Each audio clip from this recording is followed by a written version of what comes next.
ఎటువంటిదంటే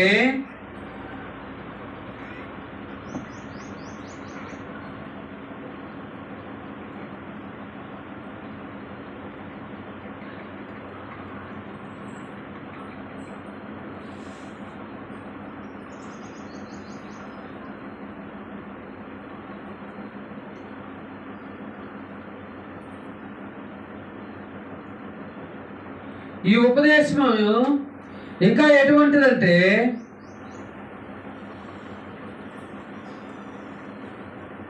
నిర్బంధము లేక నడుచుకొందును. నిర్బంధము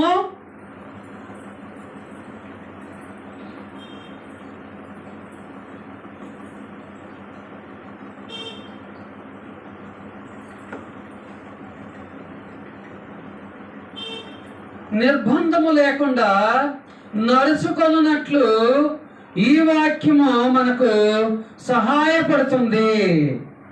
ఎక్కడ నిర్బంధము? ఎక్కడ నిర్బంధం అండి? మన ఆత్మీయ జీవితంలో ఎక్కడ నడుచుకోవడానికి ఈ వాక్యం ఉపయోగపడుతుంది? ఎక్కడ నడుచుకోవడానికి ఉపయోగపడుతుందండి? దేవుని యొద్దకు నడుచుకోవడానికి.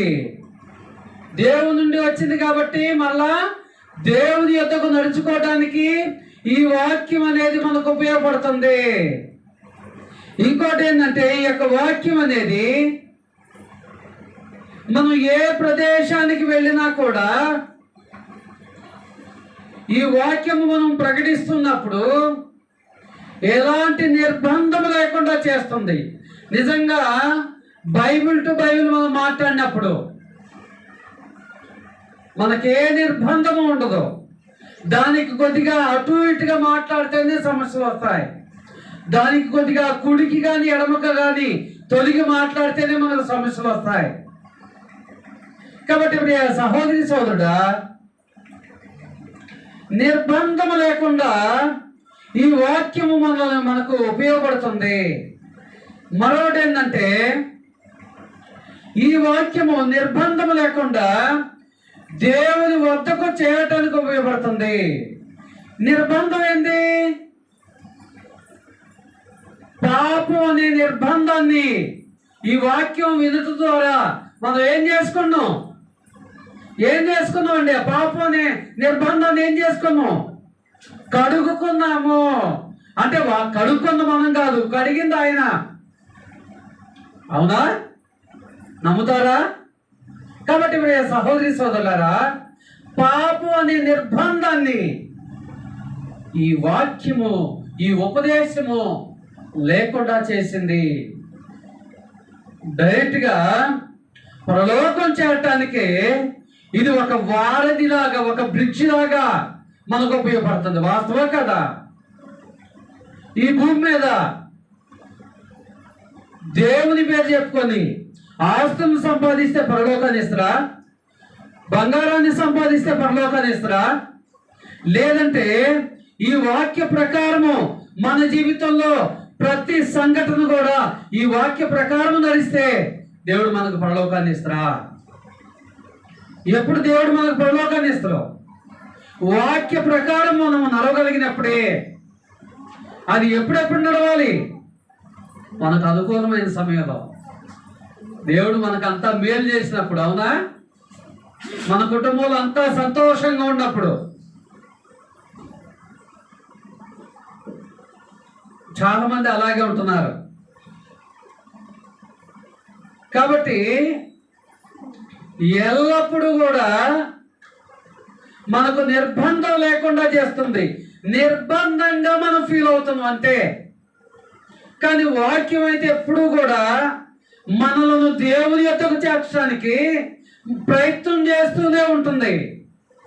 కానీ మనకు ఏవైనా కష్టాలు వచ్చినప్పుడు, బాధలు వచ్చినప్పుడు ఆ వాక్యాన్ని దూరం పెడుతున్నాము. వాక్యాన్ని దూరం పెడుతున్నామంటే దేవుణ్ణి దూరం పెడుతున్నాము. అందువల్ల అపవాది గారికి ఇంకా మన మీద ఎక్కువ ఏర్పడుతుంది. మనల్ని ఇంకా బలంగా శోధించడానికి, బలంగా ఇబ్బంది పెట్టడానికి వాడికి అవకాశం ఉంటుంది.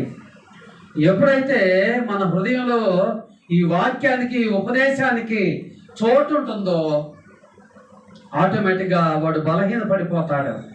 ఆటోమేటిక్గా వాడు అపవాదిగాడు ఓడిపోతాడు. కాబట్టి ఇది బాధలో నెమ్మది కలిగిస్తుంది. నిర్బంధం లేక నడుచుకుందనని కీర్తన గ్రంథము 119:45 ఉంటుంది. ఇంటికి వెళ్ళిన తర్వాత చదువుకోండి. ఆ తర్వాత ఇది బాధలో నెమ్మదిని ఇస్తుంది. ఇదే 119:55 చూడండి. కీర్తన గ్రంథం 119:50 చూడండి ఒకసారి. సహోదరులు చదవగలిగిన వాళ్ళు చదవగలరు. 119:50.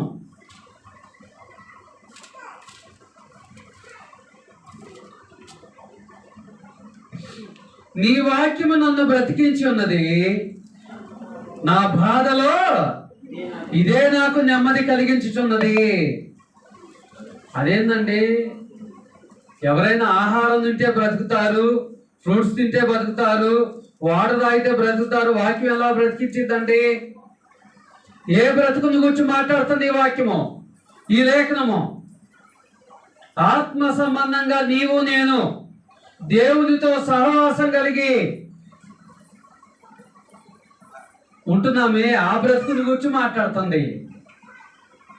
ఇంకా భౌతికంగా కూడా మనకు దేవుని అనుసరిస్తే దీర్ఘాయుష్మంతుడు అవుతావని పరిశుద్ధ గ్రంథం మనకు తేటగా స్పష్టంగా తెలియజేస్తుంది.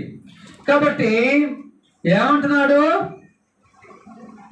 నీ వాక్యము నన్ను బ్రతికించి ఉన్నది, నా బాధలో ఇదే నాకు నెమ్మది కలిగించుచున్నది. నెమ్మది ఇస్తుందా ఇవ్వదా? నెమ్మది ఇస్తుందా ఇవ్వదండి? చూడండి ప్రియులారా, 1 తెస్సలోని పత్రిక 4వ అధ్యాయము. ఇది భౌతికంగా మనకు దుఃఖం వచ్చే సందర్భం. వాస్తవంగా భౌతికంగా మనకు దుఃఖం వచ్చే సందర్భం. ఎందుకంటే మన కుటుంబ సభ్యులు ఎవరైనా, మన కుటుంబ సభ్యులు కానీ మన బంధువులు కానీ ఎవరైనా చనిపోయినప్పుడు, ఆ యొక్క సమాధి కార్యక్రమప్పుడు ఏ లేఖనం చదువుతారండి? ఏ లేఖనం చదువుతారు? చూడండి, 1 తెస్సలోని పత్రిక 4వ అధ్యాయం 13 నుంచి. సహోదరులారా, నిరీక్షణ లేని ఇతరుల వలె మీరు దుఃఖపడకుండా నిమిత్తము. వాస్తవంగా సేవకుడు ఈ వాక్యాన్ని చదువుతారు, ఎక్స్ప్లెయిన్ చేస్తారు, కానీ మనకున్న దుఃఖంలో, మనకున్న బాధలో వెళ్ళలేము మనం. అవునా కదా? ఎందుకంటే మనకు ఉన్నటువంటి పరిస్థితి అది. నిజంగా మనం ఆలోచన చేసుకుంటే ఇది ఖచ్చితంగా మనకు నెమ్మదిని ఇస్తుంది. ఏముంది నెమ్మదిని ఇస్తుంది? ఏముంది నెమ్మదిని ఇస్తుందండి? చూడండి, సహోదరులారా, నిరీక్షణ లేని ఇతరుల వలె మీరు దుఃఖపడకుండా నిమిత్తము. అంటే ఏమి ఎలాగో నెమ్మదిని ఇస్తుందంటే,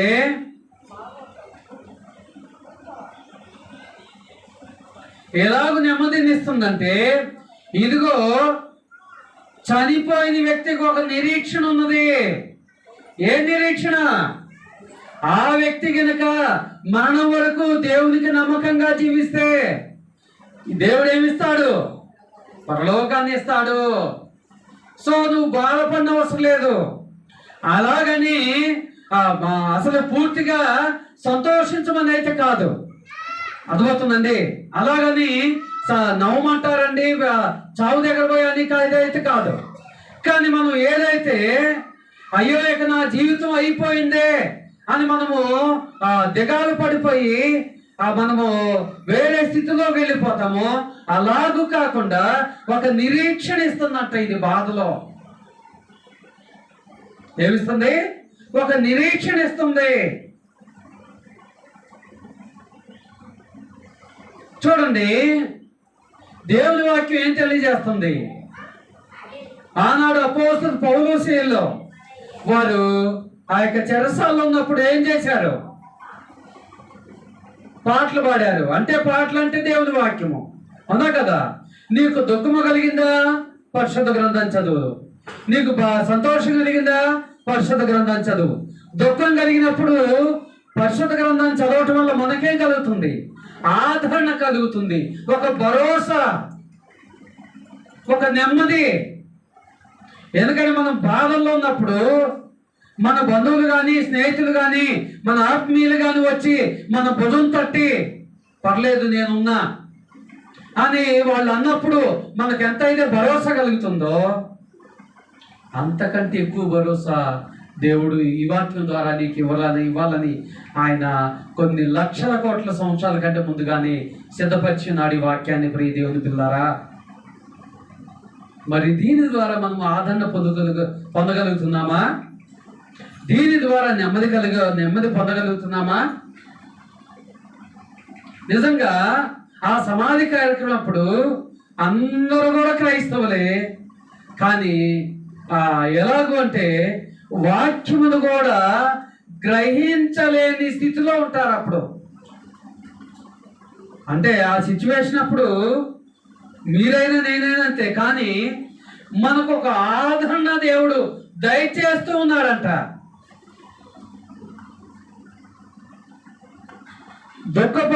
దుఃఖపడకుండా నిమిత్తము నిద్రించిన వారిని గురించి మీకు తెలియకుండా మాకు ఇష్టం లేదు.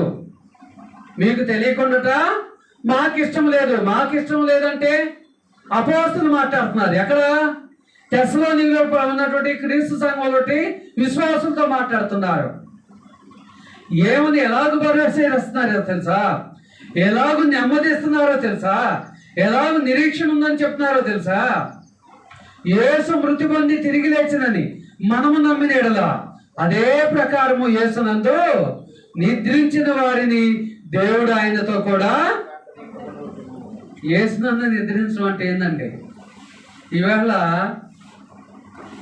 ఎటువంటి స్థితిలో చనిపోయినా కూడా ఆ సమాధి బండ మీద ఏం రాస్తున్నారంటే ప్రభునందు నిద్రించిన వారు ధన్యులు. నిజంగా ఆ సమాధి కార్యక్రమానికి వెళ్ళినప్పుడు అవి చూసినప్పుడు ఒక పక్క నవ్వు వస్తూ ఉంటుంది, ఒక పక్క బాధ కలుగుతూ ఉంటుంది. నిజంగా ప్రభువు నన్ను నిర్దేశించడం అంటే తాను ఈ దేహములో ప్రాణం ఉన్నప్పుడే ప్రభువుని తెలుసుకున్న నాటి నుండి తను మరణించే వరకు ఆయన చిత్తమును ఆయన ఇష్ట ప్రకారము ఎవరైతే జరిగిస్తారో వారే ప్రభువునందు. అంతేగాని మనం పాలిష్ బండ్లు పెట్టి ఆ సమాధి కట్టి పెద్ద పెద్ద అక్షరాలు రాసినా కూడా ప్రయోజనం ఏమైనా ఉందండి? ఏం ప్రయోజనం లేదు.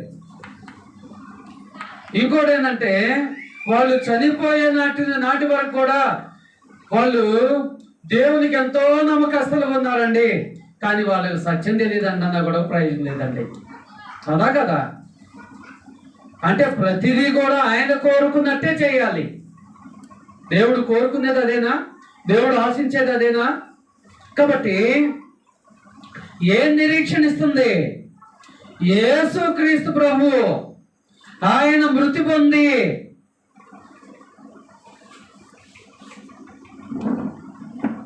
మూడో దినాన్న తిరిగి లేచాడా లేవలేదా? ఇవాళ మనం కూడా యేసుక్రీస్తు మాదిరిగా మూడో దినాన లేవలేకపోవచ్చు, కానీ ఆయన రెండవ రాకడప్పుడు ముందుగా దేవుడు ఎవరు లేపుతాడు? సమాధుల్లో ఉన్న వారిని, అంటే మృతులైన వారిని. అర్థమవుతుందండి? ఎవరు లేపుతాడు? సమాధుల్లో ఉన్న వారిని. మళ్ళీ ఇక్కడ ప్రశ్న, అందరూ సమాధుల్లోనే చేసేది అంటే సమాధుల్లో కావచ్చు, ఏ రకంగా అయినా చనిపోయిన వారిని ఏ విధానం చేయొచ్చండి.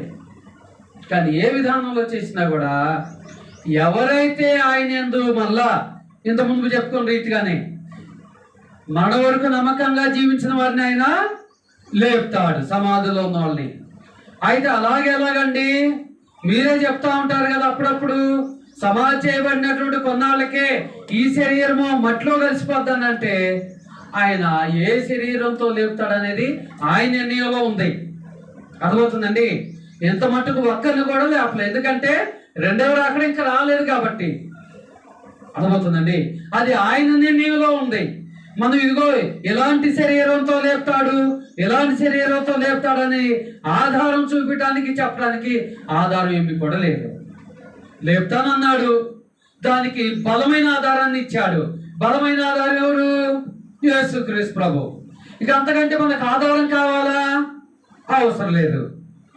కాబట్టి ఇలాగూ ఈ ఆధారం ఇచ్చి, ఈ నెమ్మదినిచ్చి, ఈ నిరీక్షణ ఇచ్చి మనలను ఓదారుస్తుందంట. మనలను ఓదారుస్తుందంట. చూడండి, యేసు మృతి పొంది తిరిగి లేచినది మనము నమ్మిది ఎలా, అదే ప్రకారము యేసునందు నిద్రించిన వారిని దేవుడు ఆయనతో కూడా వెంట పెట్టుకొని వచ్చును. అర్థమవుతుందండి? ఫస్ట్ ఆఫ్ ఆల్ గా ఆయన లేపేది ఎవరిని? మృతుల్లోనూ ఉన్న వారిని వెంట పెట్టుకొని మధ్యాకాశానికి వచ్చి భూమి మీద అప్పటి వరకు ఎవరైతే సజీవులుగా ఉంటారో వారి లేపుతాడు. ఇదంతా మనకు జరగాలంటే, అంటే ఇప్పుడు మనం చనిపోయిన తర్వాత జరగాలంటే మనం ఏం భావించాలి? దేవుని ఉపదేశం నాకు వరము అని భావించాలి. వరంగా భావిస్తున్నావా, శాపంగా భావిస్తున్నావా? మన కుటుంబం దగ్గర పోతే ఆ కుటుంబ సభ్యులు మాట్లాడుతున్నారు, ఏమోనండి ఇంతకుముందే బాగుండట్టుంది మా కుటుంబం, మా జీవితాలు, ఏమో దేవుడిని ఎరిగిన తర్వాత అన్ని కష్టాలు వస్తున్నాయి, బాధలు వస్తున్నాయి, ఇరుకులు వస్తున్నాయి, మేము అనుకున్నది ఏమీ కావట్లేదండి అని చెప్పే పరిస్థితి వస్తుంది. మరి ఆ మాట చెప్పే ముందు మనం ఎంత మట్టుకు ఆయన చిత్తాన్ని జరిగిస్తున్నాం అనేది కూడా ఆలోచన చేసుకోవాలి కదా. మన హృదయాన్ని ప్రశ్నించుకోవాలి కదా. అవునా కదండి? అలాంటి ఆలోచన అయితే చేయం మనం. నింద మాత్రము దేవుని మీద ఈజీగా వేస్తూ ఉంటాం. ఎందుకంటే ఇవాళ భూమి మీద ఏ పని చేయాలన్నా కూడా మన గృహంలో ఉండి మనం చేయగలుగుతున్నామా? మనం ఆహారం తినడానికి కానీ ఏది చేయాలన్నా కూడా, కానీ దేవుడైతే ఆశీర్వాదాలు అయితే మనం ప్రయత్నించకుండా, ఆయనందు విశ్వాసంగా ఉండకుండా అన్నీ కావాలని కోరుకుంటాం. ఎంతవరకు కట్టండి? కాబట్టి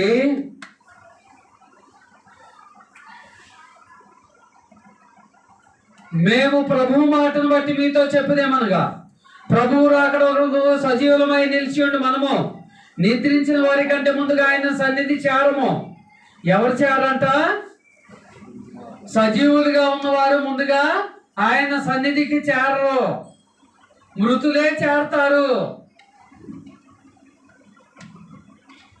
అంటే సజీవులుగా ఉన్నవారు పరలోకాన్ని చేరని కాదు, చేరతారు వాళ్ళు కూడా, కానీ ఫస్ట్ చేరే వాళ్ళు మృతులైన వారు.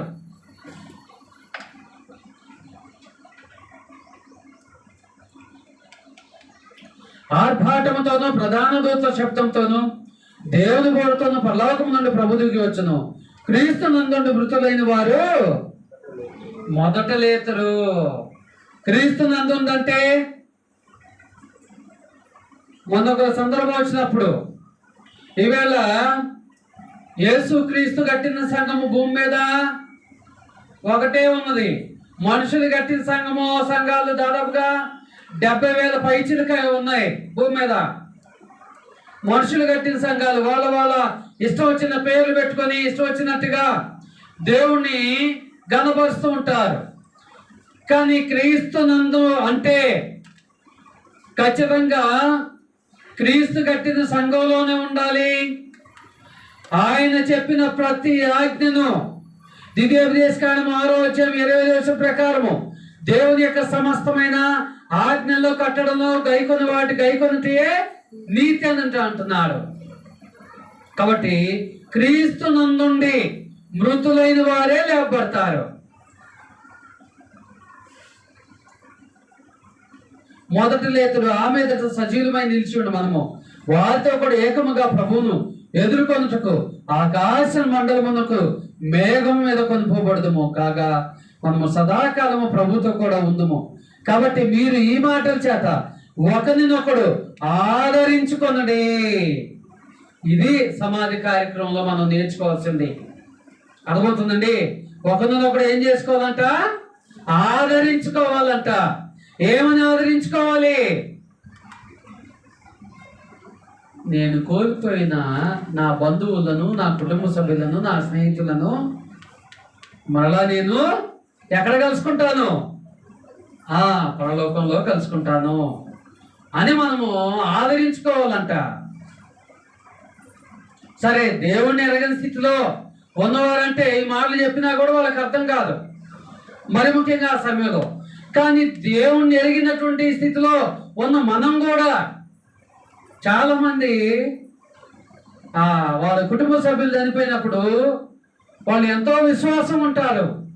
కానీ ఎప్పుడైతే వాళ్ళ కుటుంబ సభ్యులు చనిపోతారో దేవుడు మాకు అన్యాయం చేసిండని దుఃఖిస్తూ ఉంటారు. ఎంతవరకు న్యాయం అండి అది? అవునా కదా? దేవుడు అన్యాయం చేస్తాడా? అప్పటి వరకు వారు కలిగి ఉన్న విశ్వాసాన్ని మరి ఎటు వెళుతుందో తెలియదు. దేవుడు మాకు అన్యాయం చేసిండని దుఃఖిస్తూ ఉంటారు. కాబట్టి మరి సహోదరి సోదరులారా, నెమ్మదినిస్తుందంటే ఎంత అర్థం ఉన్నది.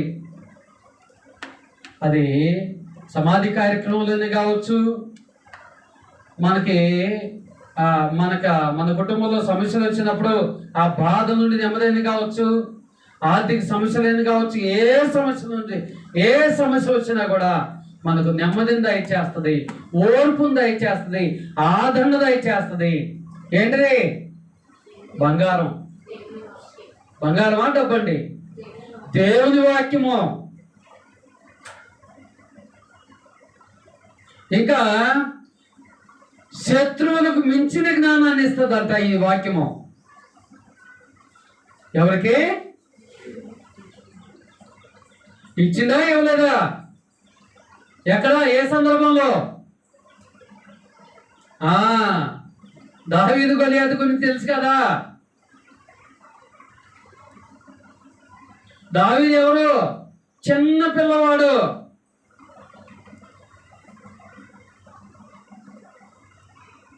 యుద్ధం అంటే ఏందో తెలియని వాడు. కానీ గొలియాతు ఎవరు? చిన్ననాటి నుండి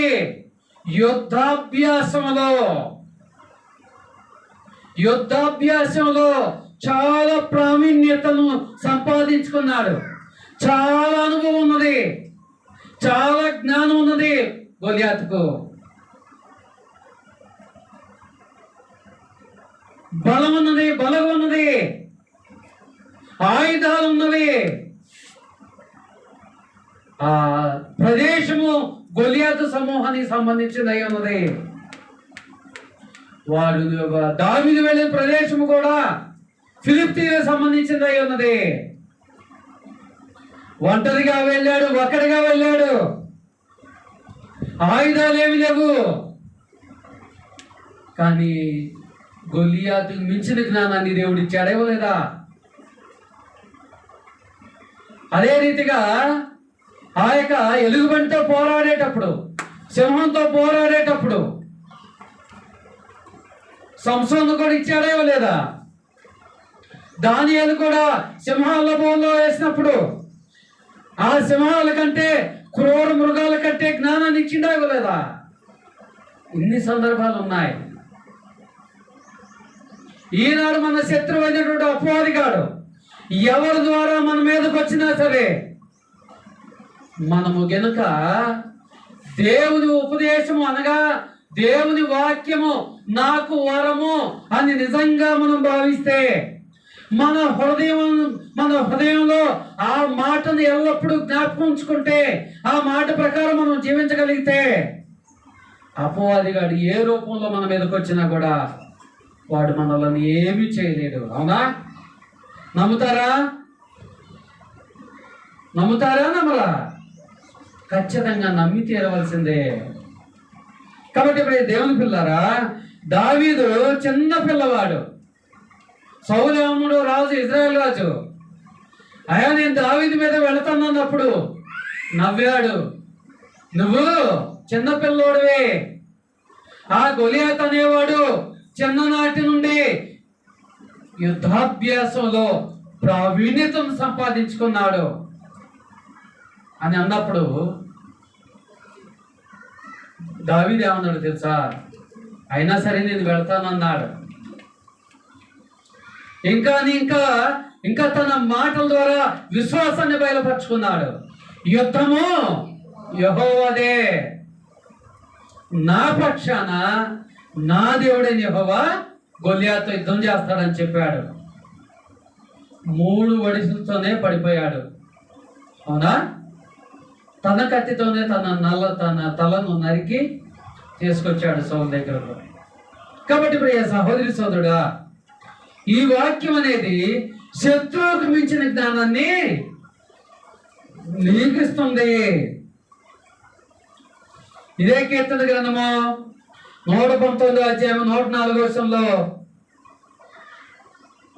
98 వచనంలో ఉంటుంది ఈ వాక్యము, ఈ మాట. శత్రువులు మించిన జ్ఞానము దేవుడిస్తాడనేది. ఇంటికి వెళ్ళిన తర్వాత చదువుకోండి, టైం లేదు. ఆ తర్వాత ఈ వాక్యం అనేది తప్పు మార్గములను అసహించుకోవడానికి ఉపయోగపడుతుందంట. 119 కీర్తన 104 వచనం చూడండి ఒకసారి. ఏ మార్గాన్ని అండి? తప్పు మార్గాన్ని అసహించుకోవడానికి వాక్యం ఉపయోగపడుతుంది. ఎప్పుడు? నామకార్థ విశ్వాసాన్ని కలిగి ఉన్నప్పుడు, నామకార్థ భక్తిని కలిగి ఉన్నప్పుడు. అవునా? ఎలాంటి భక్తిని కలిగి ఉన్నప్పుడు? యథార్థమైన నిజమైన భక్తిని కలిగి ఉన్నప్పుడు. అవునా కదా? చూడండి ప్రియ సహోదరి సోదరులారా, ఎప్పుడు తప్పు మార్గములో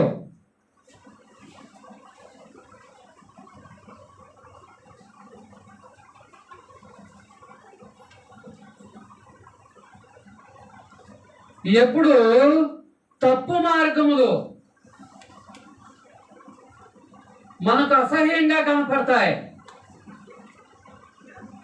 ఏమండి చెప్పగలరా? ఎప్పుడు తప్పు మార్గములు నాకు అసహ్యంగా కనపడతాయి?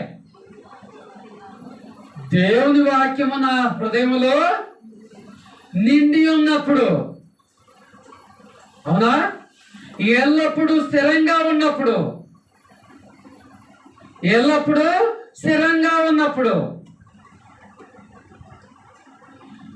ఎల్లప్పుడూ నా హృదయంలో దేవుని వాక్యం స్థిరంగా ఉంటే దేవునికి అసహ్యమైన ప్రతి కార్యము నాకు కూడా అసహ్యంగానే ఉంటది.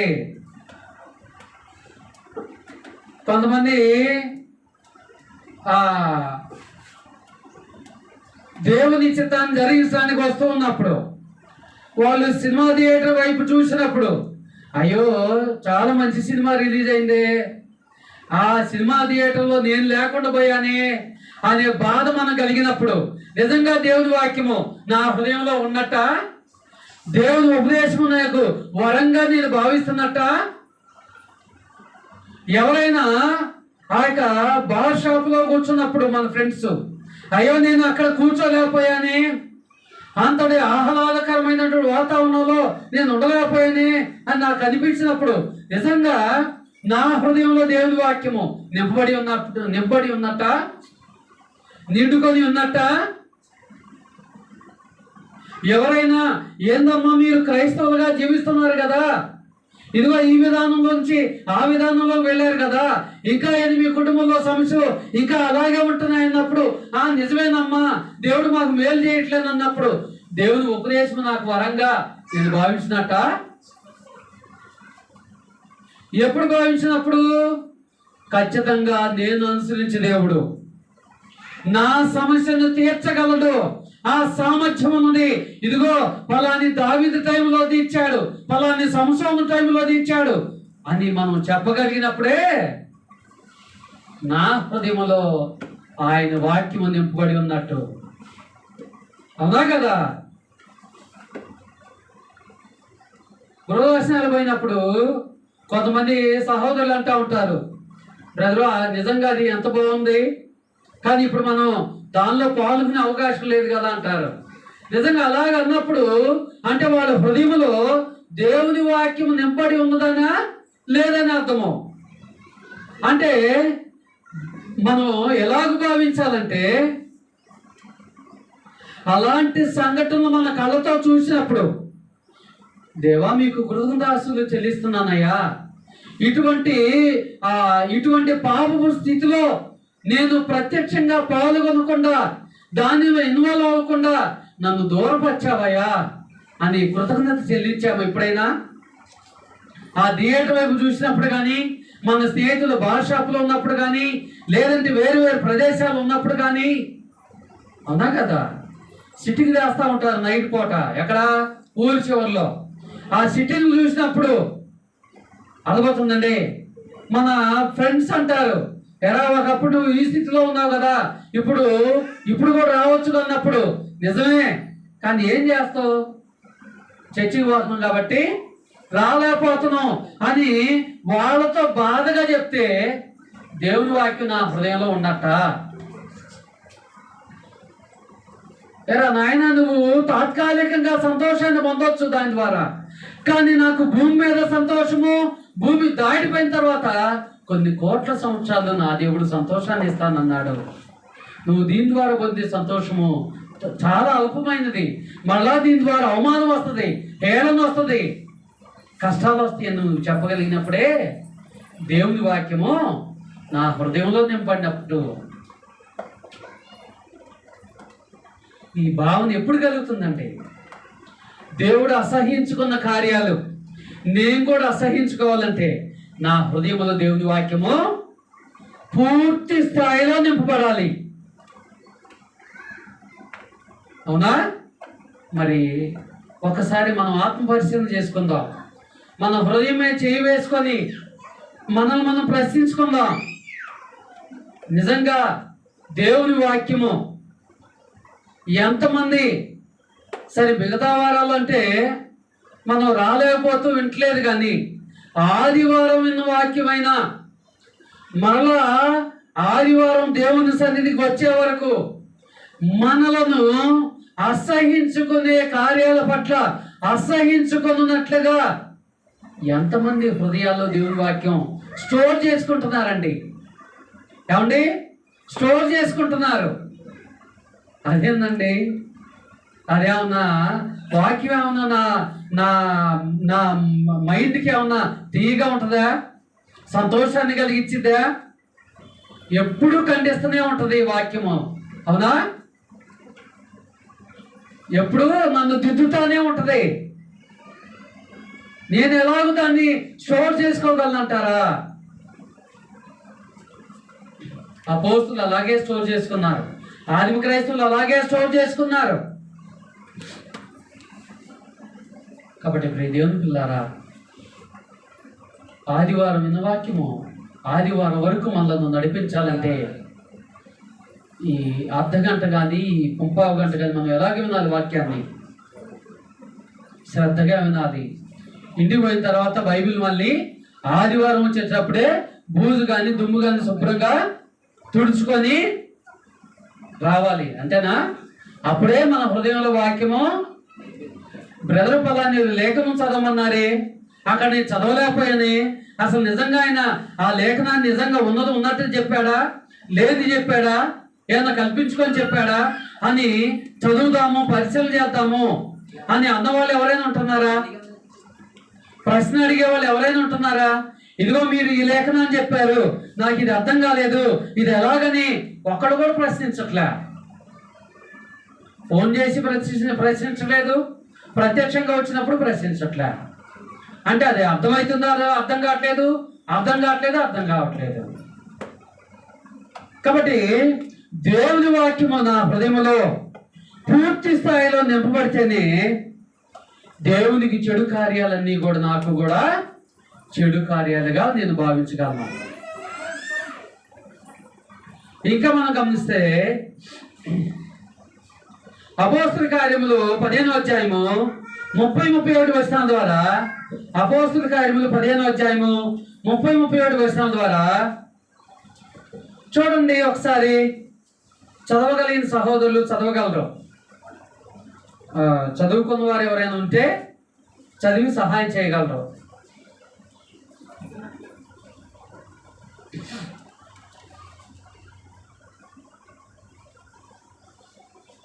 అపోస్తుల కార్యం 15వ అధ్యాయం 30-31. అంతటా వారు సెలవు పుచ్చుకొని అంతియొకయుకు వచ్చి శిష్యులను సమకూర్చి ఆ పత్రిక ఇచ్చిరి. వారు దాన్ని చదువుకొని ఏం చేశారంట? అందువలన ఆదరణ పొంది సంతోషించిరి. ఎందువలన అండి? పత్రిక వల్ల. పత్రిక వల్ల ఏముంది? దేవుని వాక్యం ఉంది. అసలు ఇక్కడ జరిగిన సంఘటన ఏంటో తెలుసా? యూదుల నుండి వచ్చిన క్రైస్తవులు ఏం చెప్తున్నారంటే, ఇదిగో మీరు బాప్తిజం తీసుకోవాలి, ఆటోమేటిక్గా సున్నతి ఆచారాన్ని కూడా అనుసరించాలి. సున్నతి ఆచారం అంటే తెలుసుగా మీకు? పుట్టిన 8వ రోజుని ఆ యొక్క మగపిల్లోడికి ఆ యొక్క చర్మాన్ని తొలగించటము. అయితే యూదుల నుంచి వచ్చిన క్రైస్తవులు ఏం చేస్తున్నారంటే, అక్కడ ఉన్నటువంటి విశ్వాసులను గజిబిజి చేస్తా ఉన్నారు. అప్పుడు వీళ్ళు ఒక డౌట్లో పడిపోయారు. అవునా కదా? మనకు కూడా ఇప్పుడు చాలా మంది కూడా క్రైస్తవులు ఏం చేస్తున్నారు?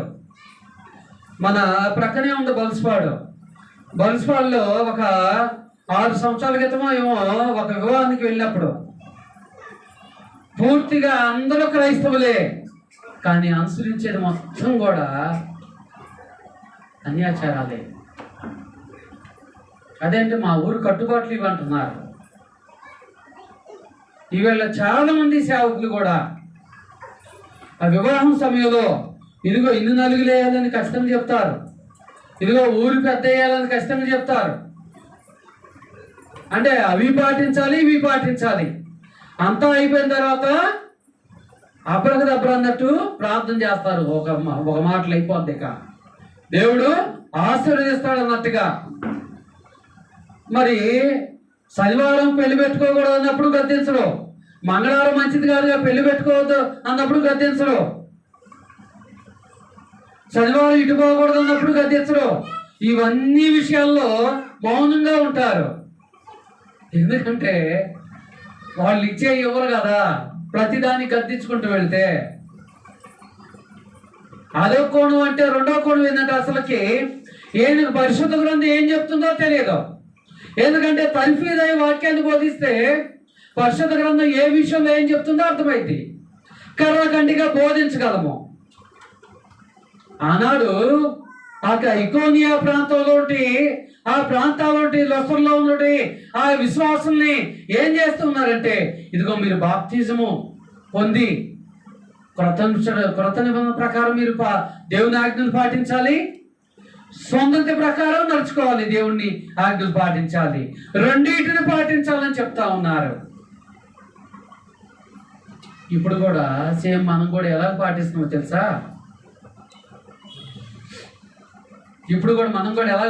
తెలుసా? చాలా మంది మనకు గృహదర్శనానికి వెళ్తే నూతనంగా కట్టించుకున్న గృహము కొత్తగా వాళ్ళు ఓపెనింగ్ చేసుకున్నారు. అదేదో కొద్దిగా గోడ ఏదో ప్రహరీ గోడ తేడా వచ్చిందని దాన్ని పడగొట్టి మళ్ళా గోడ కట్టించుకుంటా ఉన్నారు. పైన చూస్తేనేమో యేసుక్రీస్తు ఫోటోలు పెట్టుకుంటారు కదా, బలంగా ఉన్నాయి. యెహోవా ఈ గృహానికి అధిపతి అని రాశారు. తీరా చూస్తేనేమో ఎవరో చెప్పారంట, ఇదిగో ఇది ఎక్కువ ఉన్నది, ఇది తక్కువ ఉన్నది అని, మీకు కలిసి రాదని. చాలా మంది ఇలాగే ఇలాంటి తప్పుడు భావాన్ని కలిగి ఉంటున్నారు.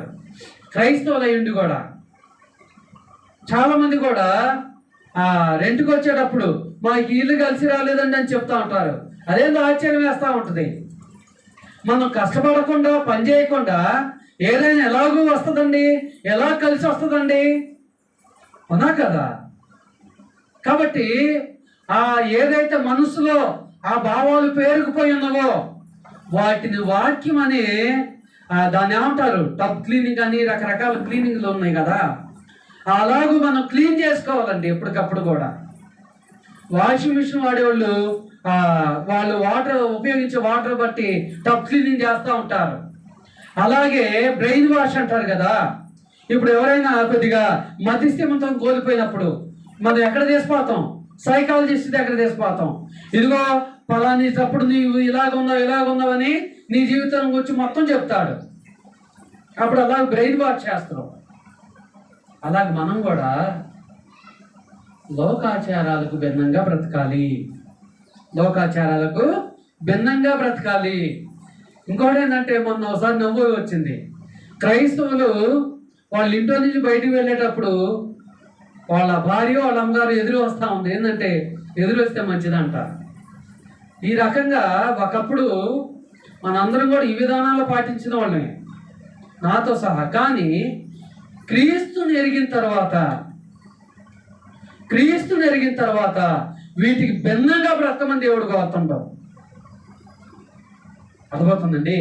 నేను అన్యాయం చేయడానికి వెళుతూ ఎవరు ఎదురొచ్చినా కూడా దేవుడు అన్యాయాన్ని న్యాయంగా మార్చలేడు కదా, ఎంచడు కదా. కాబట్టి అక్కడ నుండి యూదులేమో ఇలాగూ వాళ్ళని ప్రెజర్ చేస్తున్నారు.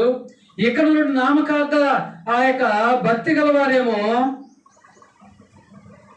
ఇదిగో మీరు అన్యాచారాలు పాటించాలి, క్రైస్తవ విధానాన్ని పాటించాలి. ఎందుకంటే కొన్ని పెళ్ళిళ్ళు ఎక్కడ జరుగుతాయి అంటే చర్చిలో జరగవు. వాళ్ళు క్రైస్తవులే కానీ వాళ్ళు కుదుర్చుకున్న సంబంధం వల్ల వాళ్ళు చర్చిలో జరగకపోవడం. అట్లాంటప్పుడు మనం బావాలంటే పోనవసరం లేదు, అదా కదా. ఎందుకంటే వాళ్ళకు అంటే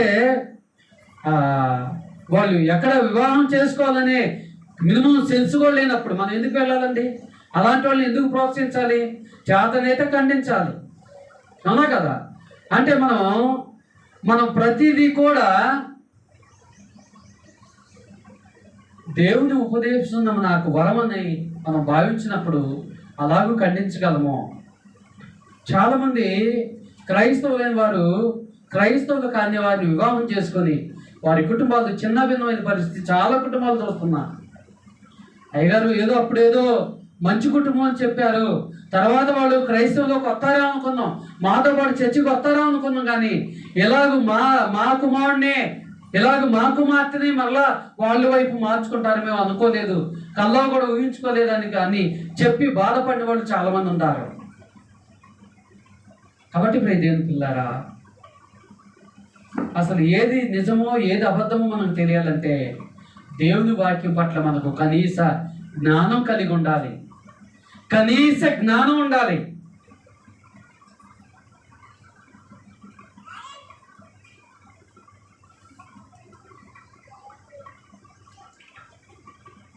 దుష్ట మార్గం నుండి తప్పిస్తుందంట ఈ వాక్యము. 119 కీర్తన 101వ అధ్యాయం 101వ వచనాన్ని గమనిస్తే, దుష్ట మార్గం నుండి తప్పిస్తుందా తప్పించదండి? ఆ లేఖనం చదువుకోండి. దుష్ట మార్గం నుండి తప్పిస్తుందా తప్పించదా? కీర్తన గ్రంథం 1వ అధ్యాయం 1 నుంచి 3 వచనాలు ఏం చెప్తున్నాయి? దుష్టుల ఆలోచన చొప్పున నడవక, పాపుల మార్గమున నిలవక, అపహాస్యులు కూర్చుండక, యెహోవా ధర్మశాస్త్రమందు గుర్తొచ్చినప్పుడు చదువుకున్న వాళ్ళు ధన్యులు. దివారాత్రము ధ్యానించువాడు ధన్యుడు. ధ్యానించడం దేవుడు ఎరుగు. కనీసం బ్రదర్ మరి ఆ వాక్యం చెప్పిండి, అది ఎప్పుడైనా గుర్తు వస్తుందా? వారంలో ఒక్కసారి గుర్తు వస్తుందా? ఏదైనా మనము పాపుల మార్గంలో దేవునికి విరోధమైన, దేవునికి దురవస్థల మధ్యలో మనం కూర్చున్నప్పుడు, ఇదిగో వాళ్ళు మనల్ని ఏ విషయాలైనా పురుకొల్పినప్పుడు, ఇదిగో ఈ విషయం తప్పే, దేవుడు నన్ను శిక్షిస్తాడేమో వాళ్ళు మాటలింటే అనే భావన మనకు కలుగుతుందా? ఏమైందండి? మనం షాప్ పోయినప్పుడు వాళ్ళతో మాట్లాడట్లేదా? పలానా చోట వాళ్ళతో కూర్చోట్లేదంటే అది వేరు. కానీ మనం ప్రత్యేకంగా వారితో గడిపే విషయాల్లో ఎలా ఉండాలి? ఎలా ఉండాలండి? ఖచ్చితంగా వారికి భిన్నంగానే ఉండాలి. వారికి భిన్నంగానే ఉండాలి. లోకంలో ఏదో సామెత ఏదో ఉందండి. అది ఎక్కడ పోయినా కూడా తన రూపాన్ని అయితే మార్చుకోదంట, తన స్వభావాన్ని అయితే మార్చుకోదంట. అలాగూ క్రైస్తవులుగా మనం ఉండాలి. కాబట్టి ఈ వరంగా ఉన్న ఉపదేశం పట్ల, ఎప్పటివరకు దేవుని ఉపదేశం నాకు వరమని గమనించాం. ఈ వరంగా ఉన్న ఉపదేశం పట్ల నీ వైఖరి ఏంటి?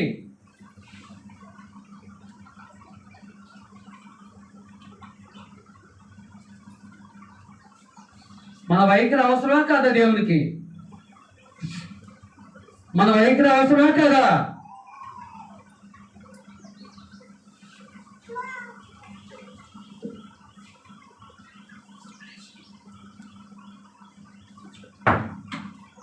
దేవుని వాక్యము వెండి బంగారాల కంటే కోరదగినదే అంటున్నాడు దేవుడు. నిజంగా ఈ వెండిని కానీ బంగారాన్ని కానీ మనం ఎదుటి పెట్టినప్పుడు నిజంగా మనం ఏది ఎక్కువగా కోరుకుంటాం?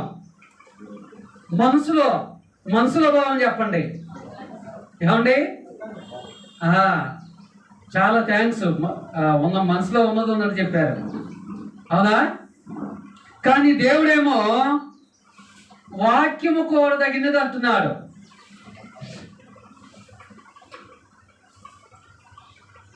వాక్యము కోరదగినది. ఇంకోటి ఏంటంటే, లోకానికి ఆకర్షణగా ఉన్నది, మనకు వికర్షణగా ఉండాలి. ఈ విషయంలో నీ వైఖరి ఏంటి?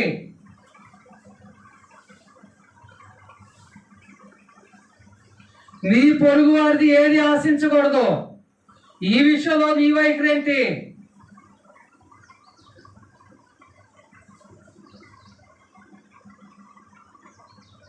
ఎందుకంటే మనకి ఇష్టం వచ్చిన సందర్భాల్లో దేవుని వాక్యాన్ని మెచ్చుకొని, దేవుని వాక్యాన్ని అనుసరించి, ఇష్టం కొద్దిగా మనకు ప్రతికూలకంగా ఉన్న ఆ విషయాల్లో మనం ఎలాగుంటాం? దాట వేస్తూ ఉంటాం, అవునా? మరొకటి ఏంటంటే,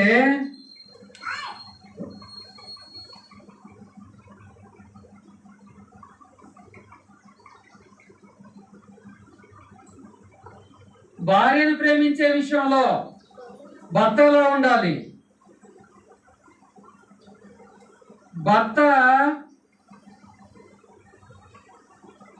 భర్తకు లోబడే విషయంలో,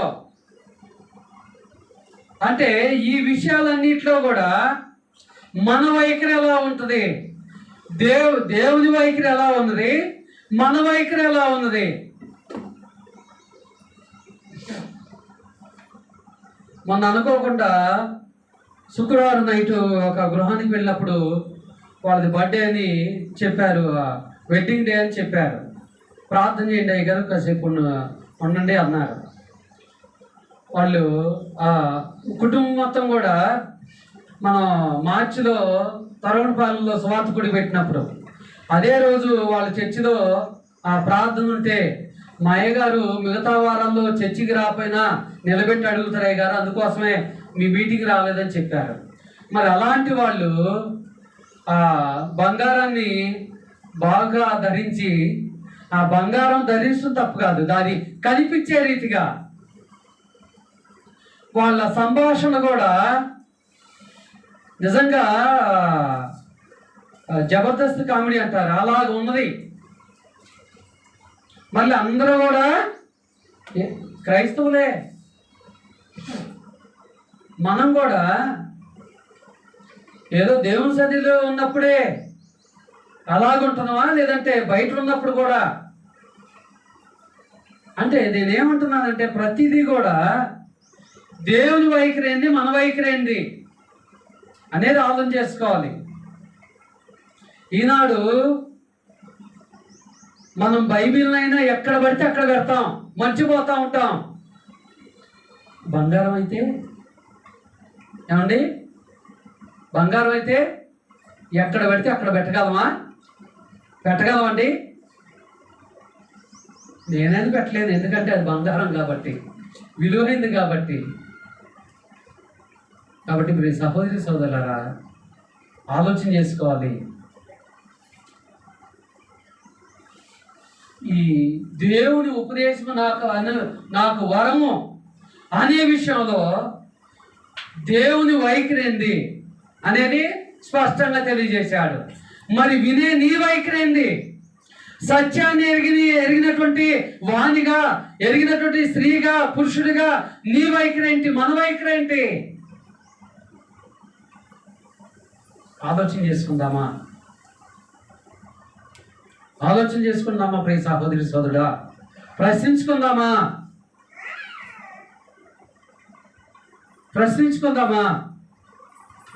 ఎందుకంటే ఒకవేళ అవసరమైనప్పుడు దేవుడు మనకు ఇవి ఇస్తాడే కూడా.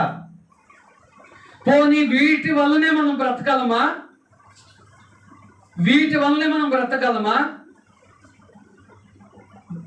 అవునా కదా?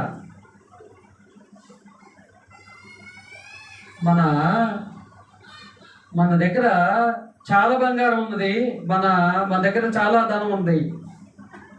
మంచంలో పడి ఉన్నాం, లేవలేని స్థితిలో ఉన్నాం. ఆ బంగారం కానీ ఆ ధనం కానీ మనలను హాస్పిటల్ తీసుకొని వెళ్ళిద్దా? మన ఆత్మీయులు మనం దేవుని చేత ఏర్పరచబడిన వారు, లేదంటే బంధువులు కానీ స్నేహితులు కానీ వారు తీసుకెళ్ళగలరా? ఎవరు తీసుకెళ్తారు? కాబట్టి దేవుని పిల్లరా, దేవునికి లోబడితే దేవుడు ఎవరో ఒకళ్ళు నాకు సహాయకులుగా పంపుతాడు. ప్రియ దేవుని పిల్లారా, ఆశ్చర్యకరంగా, అద్భుతకరంగా అప్పటికప్పుడు దేవుడు రెడీమేడ్కి ఇప్పుడు జరుగుతుంది. ఆ రెడీమేడ్ అనేది దేవుడే ఏర్పాటు చేసిండండి. అవునా కదా? సమస్తమును సమకూడి జరిగిస్తాడు ఆయన. నువ్వు చేయాల్సిందంతా ఆయనకు లోబట్టమే, ఆయన చిత్తాన్ని జరిగించాలని ఆరాటపడటమే, ఆశపడటమే. కాబట్టి ప్రియ దేవుని పిల్లారా, ఈ 2 వారాల వాక్యం మనం విన్నాం కదా. విన్నదాని ప్రకారము మనం ఏమని గ్రహించాలి? దేవుని వాక్యము నాకు ఎప్పుడు ఖండితంగా ఉంటుంది. ఏంటంటే వాక్యము ఎప్పుడైనా నవ్వు తెప్పించిందా? ఎప్పుడైనా ఆహ్లాదకరంగా ఉందా అని మనం అనుకుంటా ఉంటాం. కానీ చేదైనదే మన జీవితానికి చాలా మంచిగా ఉంటుందండి. చేదైనదే మన జీవితానికి చాలా మంచిగా ఉంటుంది, రుచిగా ఉంటుంది. ఏది కూడా మన భౌతిక జీవితానికి మంచిది కాదు, ఆత్మీయ జీవితానికి మంచిది కాదు. అవునా కదా? ఎందుకంటే అనారోగ్య సమస్యలు ఉన్న వాళ్ళకి తెలుస్తుంది. రుచిగలవి ఏవి కూడా, మన నాలుకకు టేస్ట్ను కలిగించేవి ఏవి కూడా మన ఆరోగ్యాన్ని మంచివి కాదు. లోనికి వెళ్ళిన నాటి నుండి మన ఆరోగ్యాన్ని పాడు చేస్తాయి. కానీ మన నాలుకకు చేదును పుట్టించే ప్రతిదీ కూడా మన శరీరానికి చాలా మంచిది కలిగజేస్తాయి. అదే రీతిగా మన చెవులతో వినే కఠినమైన మాటలు అప్పటికప్పుడు మనకు రోషం రావచ్చు, బాధ కలగవచ్చు. ఏంది ఇంత కఠినంగా ఉందో వాక్యము, ఎంత కరాఖండి చెప్తున్నారు ఏందని. కానీ ప్రతి మాట కూడా మన ఆత్మీయ జీవితానికి, తదుపరి జీవితానికి ఉపయోగపడుతున్నాయి. ఉపయోగపడతాయి. అలాగా ఉపయోగించుకున్న వాళ్ళు అపోస్తులు ఉన్నారు, ఆదిమ క్రైస్తవులు ఉన్నారు. ఆ తర్వాత కొన్ని వేల తరాలు గతించిపోయాయి. ఇప్పుడైతే మనం ఆ ఉపదేశాన్ని వరంగా భావించలేకపోతున్నాం కాబట్టి వాక్యం ఖండితంగా ఉన్నది, కఠినంగా ఉన్నదనే భావన మనకు కలుగుతుంది. కాబట్టి ప్రియ సహోదరి సోదరులారా, ఆలోచన చేసుకోండి. ఇక నుంచి అయినా దేవుని వాక్యము నాకు ఉపదేశం, నాకు వరము, గిఫ్ట్ అని మనం భావించాలి. మనకు బాగా ఇష్టమైన ఫ్రెండ్, బంధువులు, స్నేహితులు ఎవరైనా కావచ్చు, మన బర్త్డే కానీ దేనికైనా మనకు గిఫ్ట్ ఇస్తే అది మనకు బాగా ఇష్టమైన వ్యక్తులు ఇస్తే ఒక రీతిగా ఉంటుంది, ఇష్టం కాని వ్యక్తులు ఇస్తే ఇంకో రీతిగా ఉంటుంది. ఇష్టమైన వ్యక్తులు ఇస్తే ఎలాగో మనము దాన్ని భద్రపరుచుకుంటాము లైఫ్ టైము, అలాగూ దేవుని వాక్యాన్ని కూడా మన హృదయంలో భద్రపరచుకోవాలి. శ్రద్ధగా ఓపికతో విన్నట్టు మీ అందరికీ ప్రభు పేట వందనాలు తెలియజేస్తున్నాను.